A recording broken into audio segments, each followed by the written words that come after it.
আমরা দুই ভাই ঝগড়া লাগছি টাকা পয়সা নিয়া অথবা শেয়ার নিয়া। এখন ঝগড়া লাগার পরে এখন সালিশ বৈঠক হবে। আমার ভাইয়ের শ্বশুর হয়েছে বিচারক,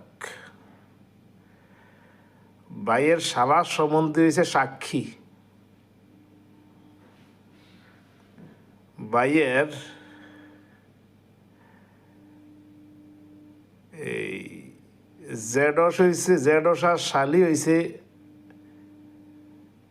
আমার অনুপস্থিতিতে আমার সাক্ষী। দুর্ভাগ্যর সত্য, আমার বাড়ির কাউকে এখানে আসতে দেয় নাই।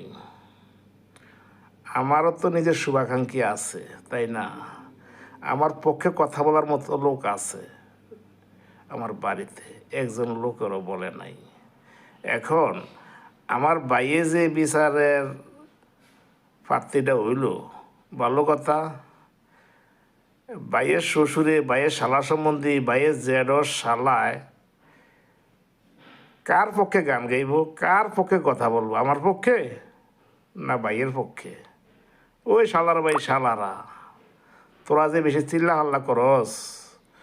শেখ হাসিনার পক্ষে কোনো আইনজীবী ছিল সমগ্র বাংলাদেশে? শেখ হাসিনার আওয়ামী আইনজীবীর কি অভাব আছে রে? শালার ভাই শালারা, বেশি লাফালাফি করিস না রে সোনার চান্দুরা, বেশি লাভ পাইস না, বুঝিস? বেশি লাভ পাইস না।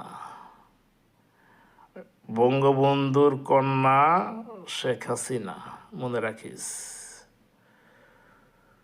বিশ্বের মধ্যে শেখ হাসিনার সাথে প্রত্যেকটা রাষ্ট্রপ্রধানের সুসম্পর্ক।